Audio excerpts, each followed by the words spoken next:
Could God or one of his angels ever swoop down to earth, and if so, how powerful would their earthly form be? Could they do more damage than they mean to? We'll try and answer this and also examine two artifacts that use a lesser form of God's power, and yet even at that lower level, it can do harm to those who wield it. So let's begin. First, a short story from the defunct I've Heard patron of the Trench Crusade. This one is titled Angel and shows the effect of one of them, an angel, when they appear down on the battlefield. How true it is to current canon, I'm not sure, but anyway, let's begin. We remained cowering in a trench when the trumpet sounded in the oppressive, leaded sky. We furtively glanced out of the corner of our eyes, having learned long ago not to look at such things directly. We saw it all the same. The angel stepped down from the sky in a burning catastrophe of light, and it spoke words like thunder. The words were vast and inscrutable, like glimpsing only a fragment of some titanic buried machine and trying to understand its ancient purpose.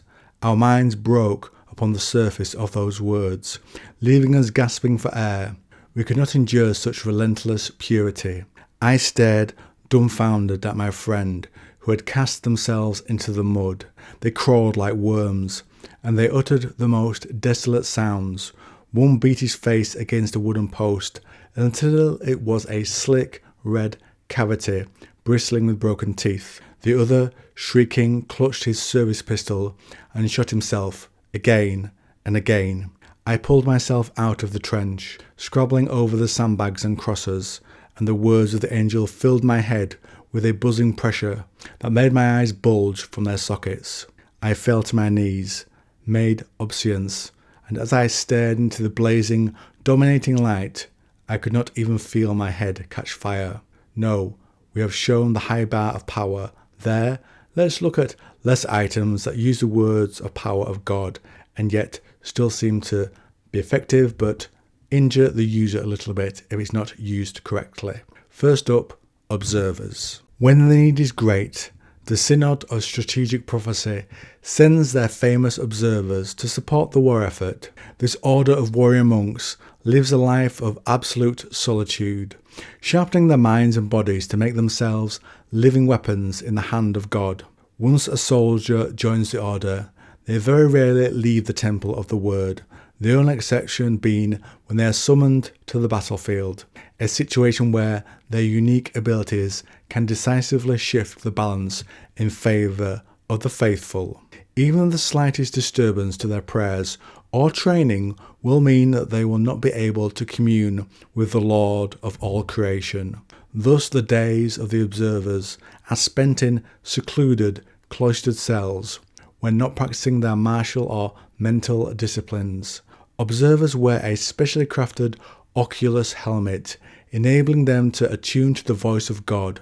This remarkable connection grants them the capacity to simultaneously perceive the immediate past, present, and future to a degree. This allows them to perform martial feats unrivaled, but a living human is not meant to hear the holy words, so it comes at a cost. Since the voice of God never decays, they must concentrate with superhuman focus to extract the righteous guidance amidst the narrative spanning from creation's inception to the present moment.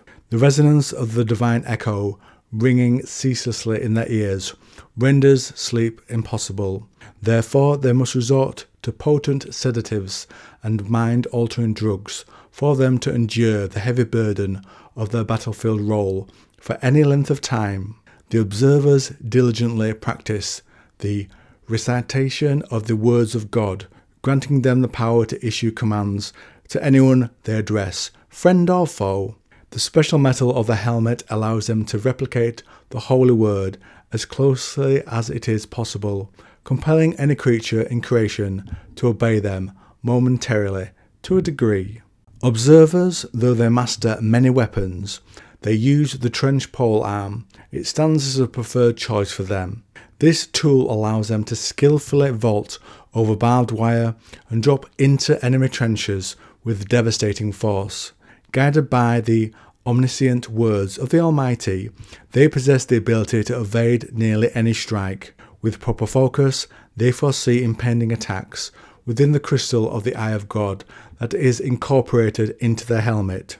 As such, enemies' efforts to take them down are often frustrated, since the observer simply moves the minimum required to avoid any harm, knowing precisely where the blow of the heretic was going to land. However, even the slightest slip in their concentration means that they might lose the voice of God that guides them, rendering them just as vulnerable to death as any other mortal soldier. So here they get tips to survive and excel in combat, but they can slip out of this at other times, and it takes a lot to continue to hear the voice of the divine. Next up we have the Prussian Hauptmann. The heretic forces lead the faithful in the arms race of tanks and other armoured vehicles. They are heavily armoured, fast-moving, and often armed with terrifying hell-forged, sacrilege-type tank mortars.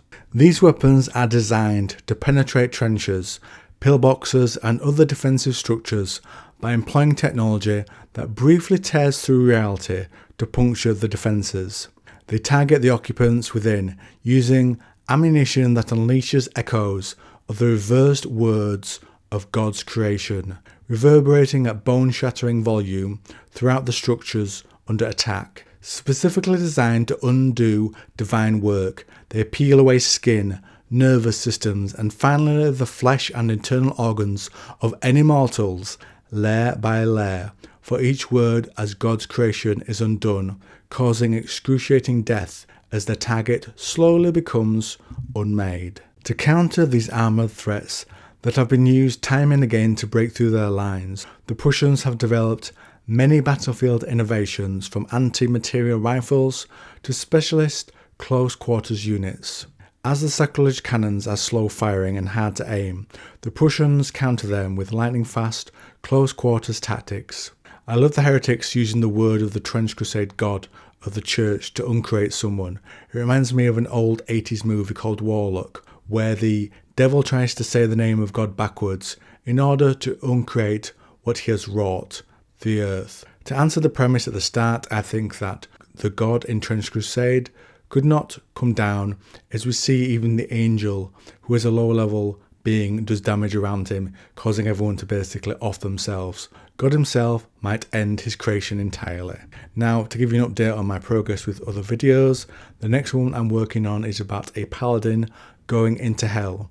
We have a short story that covers this, and then I'll use the lore primer to see what else he sees down there. After that, I need to go through the book again and make some more connections, though I have a few ideas already. Also worth mentioning here is that they update Facebook and their Instagram with art often, and some have lore details uploaded with them.